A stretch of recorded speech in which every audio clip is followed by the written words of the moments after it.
Hello, and welcome back to another episode of Critical Reactions with your host, Bryan. We're going to continue on with this week's theme of unexpectedly heavy, looking at songs that are just heavier than you would expect the band that made them would have been able to produce. Today we have an odd selection, I think. We have Knocked Loose, which have shown up on a couple of live streams so far and is very heavy. This is some really heavy hardcore punk stuff, but also a little bit of metal. I honestly don't know where they sit in that realm. They have really big breakdowns and simple atmospheric ideas that just focus on weight, which kind of makes me think of hardcore punk, but also I think their overall tone is very metallic. Maybe metalcore? Metal and hardcore? I mean, that seems like an obvious one. Anyways, what's really interesting about this one, though, is that it's their latest single and features Poppy, which might be why the requester selected them if they didn't know that Poppy made heavy music. I was actually in that boat last year when y'all told me to check out, I think it was Say Cheese from her, and I was like, wait, I know Poppy from her old YouTube videos, really creepy, stare at the camera for like 2 seconds with uncomfortable silence, and then allow like a red liquid to fall out of your mouth like you're just bleeding, it looks like. Really unsettling stuff. And I started with some of those videos in that reaction, and then we checked out her song Say Cheese, I think it was, and I was blown away because I've never known her to be, and maybe that's where this person comes from. Maybe they didn't know that Poppy went this metal route already. Regardless, Knocked Loose, Suffocate. I assume that, I mean, there's always the chance that this is really heavy for Knocked Loose too, so there's always that chance. Let's dive into it and see what they're bringing to the table with Suffocate featuring Poppy.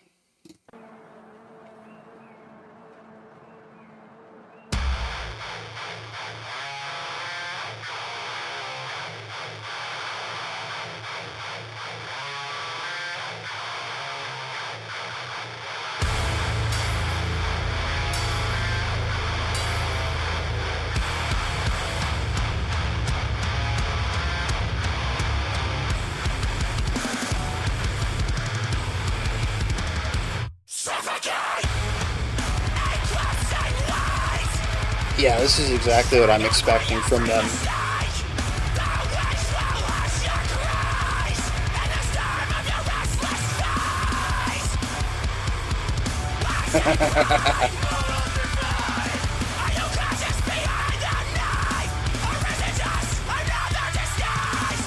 Got those dissonant sounds coming from the guitars.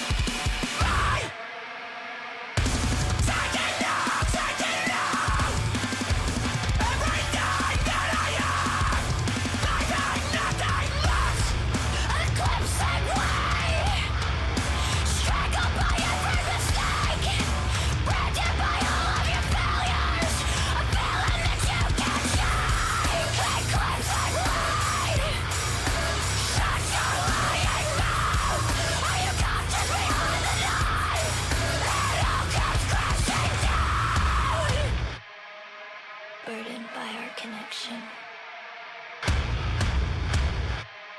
I long for separation. In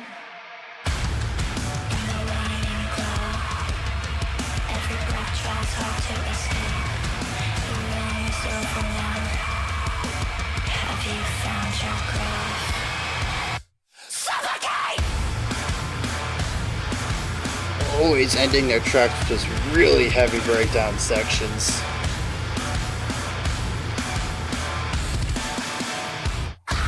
Wait a second, was that drum beat the reggaeton beat? What?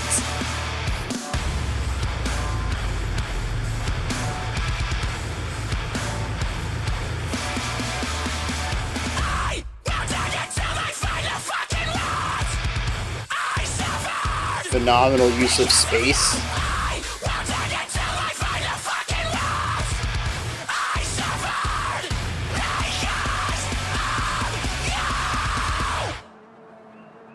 I do want to rewind it real quick. I think that's the end of the track, yeah.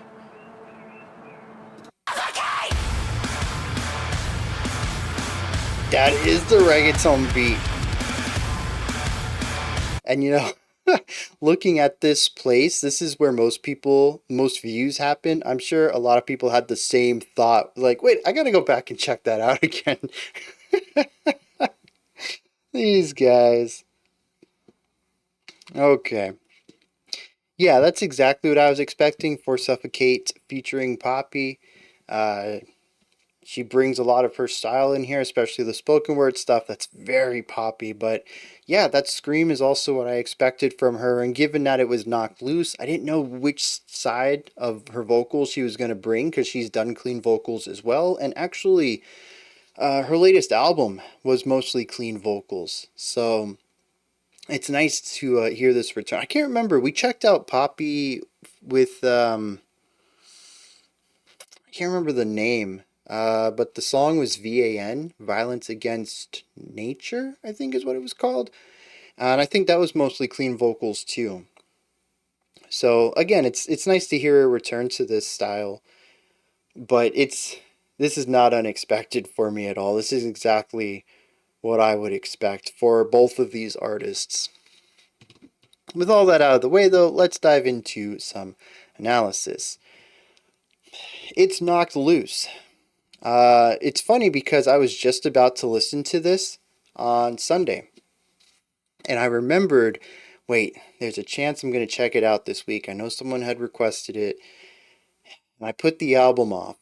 Listening to this, though, I don't know if I'm going to make it through a whole album because it is a bit much for me at times, but I do enjoy their energy. I don't think I've listened to a single track from theirs. I was like, yeah, no, that's okay. Like I like it, and they're also short. But the thing is that the album isn't. It's like 50 minutes long or something like that. Maybe it's only like 40. Still, it's more than 3 minutes, which might be like a limit for me. I ended up checking out OU though.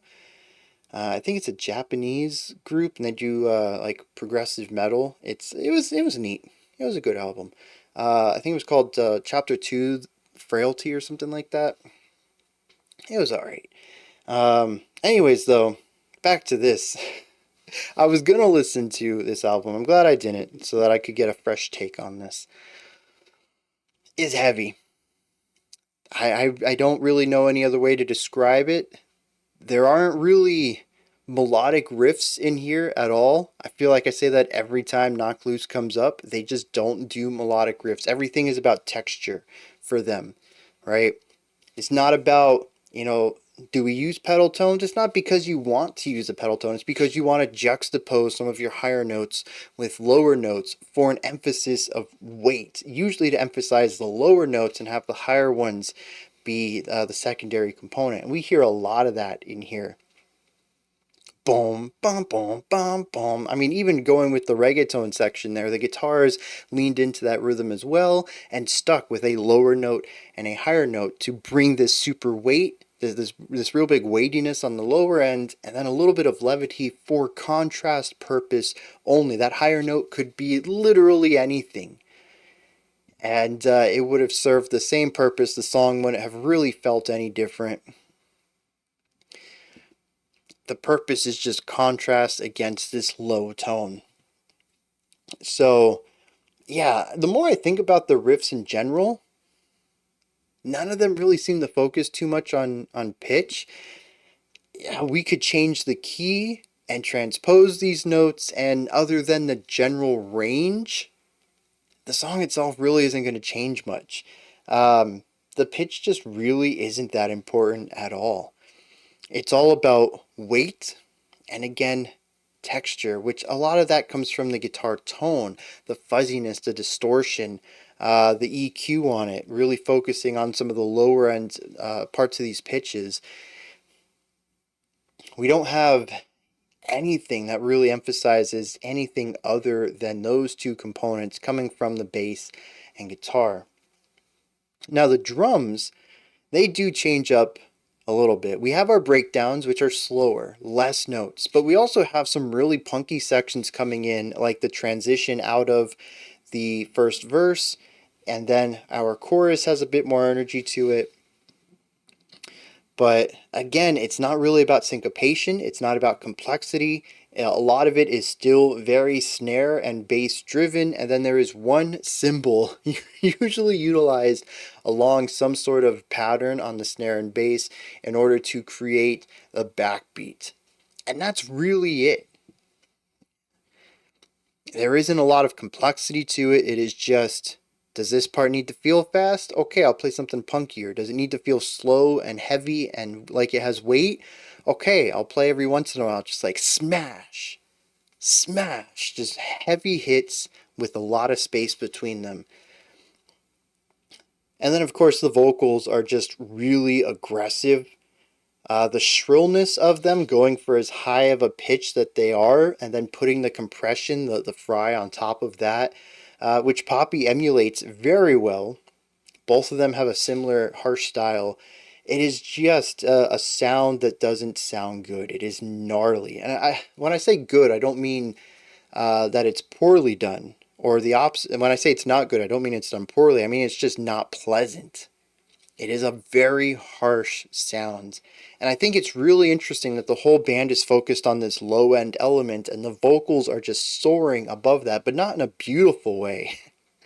We're not talking, Spencer from Periphery just nailing these high notes, or, could you imagine? I just thought of this. The guy from Panic at the Disco, Brendan Urie, singing on top of something like this with like his range all the way up there. Just a massive gap between the band's pitches and the melody pitches. That'd be wild. That'd actually sound pretty cool though, I think.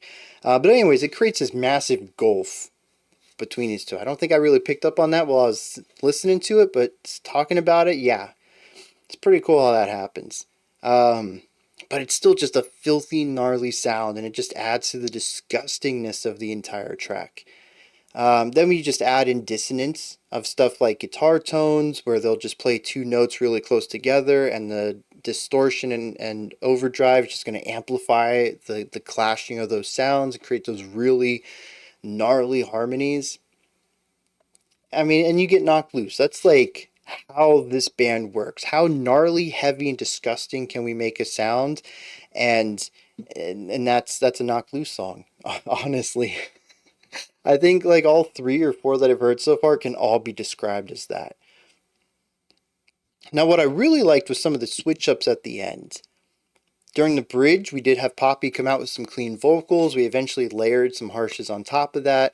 And in the final part of the song, we had both vocalists doing harshes, which I really liked. Sounded great. We also had one of the instrumentalists, I don't know if it's the bassist or the guitarist, give us some vocals in one of the verses, as well as a sort of call and response, moving back and forth between two vocalists. I think I commented on that before, that all three, well, not all three, I don't think the drummer does vocals, but the guitarist and bassist and lead vocalist all do harshes, and they've done some pretty cool stuff in the past with layering like that, so it's nice to hear Poppy move into this almost like a signature of theirs, is to do layered harshes in their music. But all the ways to sort of change things up. And then, of course, this takes us to the final breakdown, which is another rhythmic change up. Not so much a textural one, or really an atmospheric one, but excellent use of space here. We have the breakdown. It feels so slow. These notes come with so much space between them already, but those notes also get cut off, whether that's on the production side to just like keep everything chopped cleanly, or if everybody's palm muting and the drummer's putting his hands on the drum head to stop him from vibrating, just creating as much silence on key on a specific note as possible, and then having this gap of just silence between some of these notes. Like you get the hit, a little bit of reverb, and then it's just like a vacuum just sucks all that sound out. And it's just such a cool effect, and I love it. And I honestly think it should be utilized more in breakdowns. I feel like there's a lot of reverb that goes on in breakdowns, and I guess that's kind of cool as well. But just from like a heavy accent to nothing, and just focusing in on an absence, on silence, is really cool. I think Knock Loose does it really well. Great use of that. Anything else I want to add on to this? I don't think so. I mean, they're Knocked Loose. I've said all these comments about them before. This song's not too different from anything else I've listened to. I don't want to waste anybody else's time, and I'm just sort of repeating things I've said before about them. So let's hit some lyrics, see what's going on here. Interestingly, there's a lot more repetition in here than I would have expected. Both of the verses start with the same two lines. They end with one of the same lines. There's just a lot of repeated stuff going on in here. And other than those two verses, we have a bridge that's 3 lines long, and then a breakdown, and then an outro that's just 2 lines repeated. So, despite having almost 2 full minutes of music in here, or lyrics in here, the vocals didn't really stop singing once they kicked in, and it's such a short song already. But there really aren't a lot of lyrics when we remove repeated ideas. The idea, though, is just about being backstabbed and being mad at the other person for backstabbing you. It says there's an eclipsing weight. You're strangled by every mistake. You have haunted pride, and now your morals are defied. One of the repeated lines that comes in, are you conscious? Are you conscious behind the knife? So is this really your decision? Is this what you wanted to do? One time, though, he says, or is it just another disguise? As if to say that this person has sort of been shady their whole friendship. The whole time they've known them, they've never really been themselves to begin with. So it's really not too surprising that they get backstabbed by them, but dude, it still hurts, right? You still trusted this person. The first bridge says, take it all. Take everything that I have. Leave nothing left. Like, dude, this is what you're going to do anyway. Just do it. Get it over with. I love I love this because there is anger, right? Musically, the vocal delivery, lyrically, it's about like, yeah, you're trash, right? You backstabbed me, you abused my trust. But on the other hand, there's this other part that just feels so tired about it. It's like, yeah, I kind of knew this was coming. You wear disguises all the time anyways. I didn't really have a lot of trust in you. This still hurts, but just get it over with, all right? You've stabbed me, get the knife out, get out of my life. We're done. It's just like, I love how one part is just so energetic, so emotional about this. Like, dude, this sucks. I hate you. And the other part is just, whatever, man. I gotta move on with my life. It's like, I don't have time for this drama. Yeah, I'm mad, but there's better. There's other things I gotta be ticked about. So, you done yet? And just like, oh, I love this song. I love this song so much from this perspective. Oh, man. The breakdown says, burdened by our connection, I long for separation. Every breath tries hard to escape, and your reign is now over. So have you found your grave yet? Go suffocate. And there the anger comes back out. The ending says, I'll dig until I find the root I've suffered because of you. This this doesn't feel as whatever as the earlier bridge did. This one has a lot of animosity to it. But yeah, I mean that's what it seems to be about. You put your trust in someone, they betray you, and you're kind of half ticked about it, but half just ready to move on. The energy of this song certainly brings that anger. And then the reggaeton beat that comes out. I've never heard a breakdown with a reggaeton beat. Anybody else? Am I alone in that? That's not normal. I kind of liked it though. Um, those are my thoughts. Knocked Loose's Suffer featuring Poppy. Suffer, Suffocate. Let me know what you thought of this track. Is there anything in here that stood out to you? Anything you'd like to add on to what I said or correct me on? Maybe just have your own thoughts, opinions, and perspectives about it. Toss all that stuff down in the comments. Above that, in the description box, you'll find a link to Linktree. It takes you to this menu right here. You find links to my music, ways to support the channel, a link to the Discord server, and so much more. Above that, if you could, like, subscribe, and ring the bell. I greatly appreciate all three of them. That wraps it up for this, though we do have a special selection coming up. Otherwise, I'll be back tomorrow, 5 p.m. Eastern Standard Time, 9 p.m. UTC as usual. We'll continue on with unexpectedly heavy hits. Until next time, remember to be critical, not cynical, of the music you listen to, and have a fantastic morning, afternoon, or evening, whenever you choose to watch my videos.